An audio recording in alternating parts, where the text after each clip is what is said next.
Bonjour à tous, à l'occasion de sa venue en France, nous sommes heureux de rencontrer sa béatitude Grégorios III, patriarche d'Antioche et de tout l'Orient, d'Alexandrie et de Jérusalem. Béatitude, bonjour. Bonjour.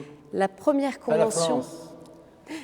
Merci. La première convention melkite européenne s'est tenue à l'abbaye d'Aubazine du 1er au 3 novembre. C'est vous qui avez initié ce projet. Quel était votre souhait? Eh bien, j'ai le devoir et le plaisir de visiter toutes nos éparchies ou nos diocèses dans le monde entier, surtout en Amérique du Nord, Amérique du Sud, Australie. Alors, c'était le tour de l'Europe où nous n'avons pas un diocèse, une éparchie, mais nous avons des paroisses, surtout celles de Paris, de Marseille, de Bruxelles, de Londres, de Stockholm, un peu à Rome, un peu en Vienne et une présence bien sûr en Allemagne, en Suisse et ailleurs.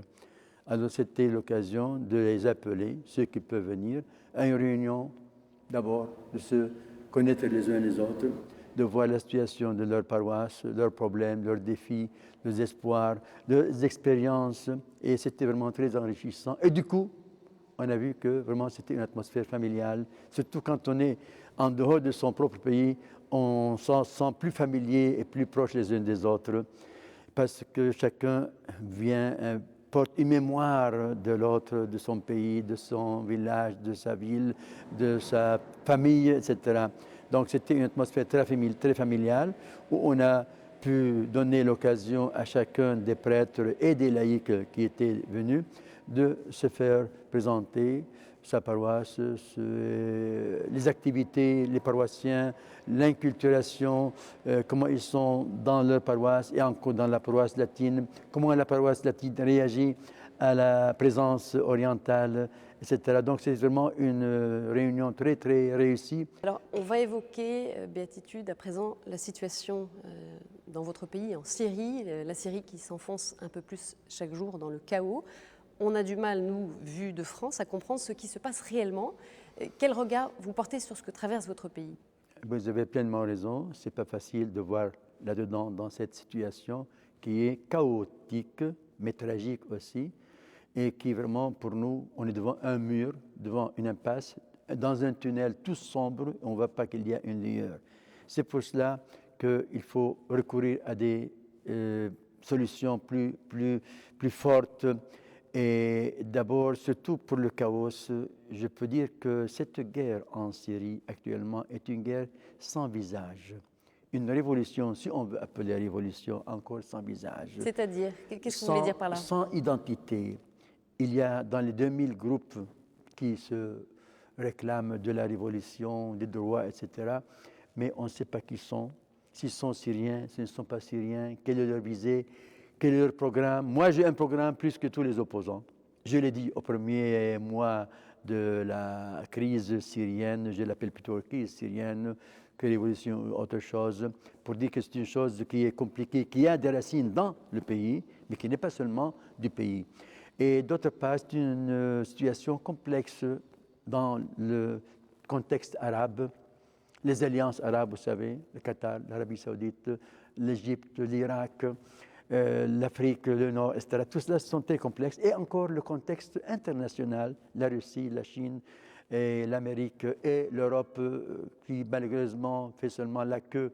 Et j'aime surtout la France, qu'elle soit toujours en première, en deuxième, en troisième, n'est-ce pas? Donc tout cela fait que le problème n'est pas seulement syrien, il n'est pas seulement local, il est encore plus que cela. Et pour moi, la solution, si on veut parler de la politique, c'est un accord, un bon deal entre la Russie et l'Amérique, nous sommes sauvés. L'autre aspect, c'est vraiment un appel comme prêtre, comme patriarche, comme pasteur, et qui est vraiment à distance égale à tout le monde. J'aime tout le monde, moi. Vous avez lancé d'ailleurs un appel à la réconciliation. Justement, mais qui part de mon amour pour tout mon peuple, pour tous les Syriens, et les belligérants, les armées, l'armée officielle, l'armée de la Syrie libre, tout cela, ce sont mes enfants, mes frères. Donc je ne peux pas être vraiment malheureusement taxé par des gens que je suis vendu, ou bien que je suis un agent, ou bien que je suis un pro-régime. Tout cela sont des paroles qui ne sont pour moi absolument rien, qui ne signifient absolument rien. Il y a une vision déformée de l'Occident sur les liens entre l'Église l'Église et le régime syrien. Je veux qu'en Europe, on parle de la paix civile et des habitants de la Syrie et de la nécessité de réconciliation et de fin de toute stratégie en Syrie. Ne parlez pas des chrétiens, nous sommes une partie entière de notre peuple, le Syrien, nous sommes des chrétiens avec les musulmans chrétiens, et c'est l'appel plutôt maintenant, pas de protéger les chrétiens, mais de dire aux chrétiens musulmans, faites marche ensemble. Et c'est un appel encore à l'Europe, où il y a des musulmans, n'ayant pas ni la peur ni la haine, mais l'amour. Donc une rencontre de foi, on est dans l'année de la foi, j'espère que vraiment l'Europe se sente capable de faire une marche de foi ad intra, mais une marche de foi ad extra dans la société et surtout pour les musulmans. C'est le moment où on peut rencontrer avec la laïcité, tout cela, c'est le moment où on peut rencontrer l'islam et encore aider l'islam à plus de laïcité. L'islam a besoin de laïcité. Ne croyez pas que l'islam est tellement dans la charia, tout cela. C'est vrai, mais il y a une charia éclairée aujourd'hui. Donc nous devons aider la charia éclairée. Nous, les chrétiens qui sont en Syrie, qui sont en Liban, en Jordanie, en Égypte, nous sommes vraiment un ferment. Voyez? Et encore, l'Europe devrait aider à cette laïcité positive et non pas trop insister sur la démocratie et tout cela. Ça laisse un peu de côté. Donnez-nous un peu plus d'inspiration, de foi. Voyez? Et bien sûr, qui va parler cela? C'est les chrétiens de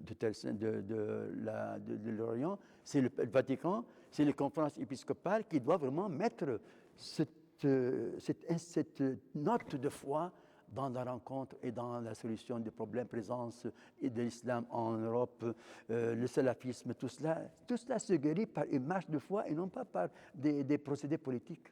Comment est-ce que vous avez reçu l'exhortation finale du synode pour le Moyen-Orient, remise par Benoît XVI lors de sa visite au Liban? Comment avez-vous reçu ce texte qui était très attendu? Avec grande reconnaissance et surtout le courage du pape d'être venu. Vraiment, il avait peur, on avait peur, il a eu le courage de venir et par là, de dire il n'y a pas peur. Et l'exhortation apostolique, dans son contenu, qui est d'ailleurs une facture locale. C'est nous qui l'avons faite. Nous avons présenté au pape, parce que nous étions en 2010 à Rome et nous avons présenté toutes nos visions, etc. Donc c'est une exhortation qui vient du pape, mais qui est vraiment ressourcée dans la souche des pays arabes, des chrétiens, des patriarches, des évêques du Moyen-Orient. Et donc cette exhortation et le discours que le Saint-Père a prononcé et que le président de la République libanaise a prononcé et d'autres, vous voyez, et toutes ces rencontres, c'était vraiment comme un testament spirituel qui a été livré, signé dans le patriarche catholique à Harissa, en ma présence, et j'étais moi qui ai accueilli le pape, et qui était en même temps un testament du Liban pour le pays arabe. Et c'est pour ça que j'ai proposé à Son Excellence le président de la République libanaise, n'est-ce pas, qu'il recueille ces documents, l'exhortation et les autres discours qui étaient vraiment une charte pour les pays arabes et les envoyer aux pays arabes en disant voilà un document du pape à nous, mais qui est adressé à l'Église en Moyen-Orient. Témoignage et communion. Donc, surtout dans le discours qu'il a fait le 15 septembre dans le palais présidentiel et la réponse du président de la République, c'était vraiment un programme que j'appellerais un programme, une charte pour ce qu'on appelle le printemps arabe. Et c'est pour ça que nous sommes très reconnaissants et je suis en train d'étudier ces documents et on va les proposer un peu, les propager. Et moi-même, je voudrais encore faire un pas à envoyer un substrat, un extrait de ces documents pour les pays arabes, car déjà avant le synode 2010 et après le synode 2010, j'ai envoyé une lettre à tous les pays arabes, à tous les chefs des pays arabes, pour leur dire, voilà ce que c'est que ce synode. Ce n'est pas contre vous, ce n'est pas pour vous accuser, ce n'est pas pour faire une cinquième colonne, c'est un synode, je dirais, pour le monde arabe et pour le monde musulman. Ce n'est pas seulement pour l'Église en Moyen-Orient, au-delà, car cette Église est une Église des Arabes, c'est une Église qui est dans ses racines une Église arabe, et pour les Arabes, et pour les musulmans, et avec les musulmans. Donc, il y a une solidarité extraordinaire et qui est notre salut. La solidarité chrétienne musulmane, c'est l'avenir des pays arabes et de la présence chrétienne. Et en tout cas, j'ai parlé dans cette visite de Saint-Père, je lui ai dit, Saint-Père, merci pour la position du Vatican sur la question palestinienne. Si vous, le Vatican, les conférences épiscopales, le monde chrétien, orthodoxe, anglican, luthérien, etc., et les puissances européennes surtout, qui sont nos partenaires, plutôt que l'Amérique, parce que il y a toute la culture et la tradition.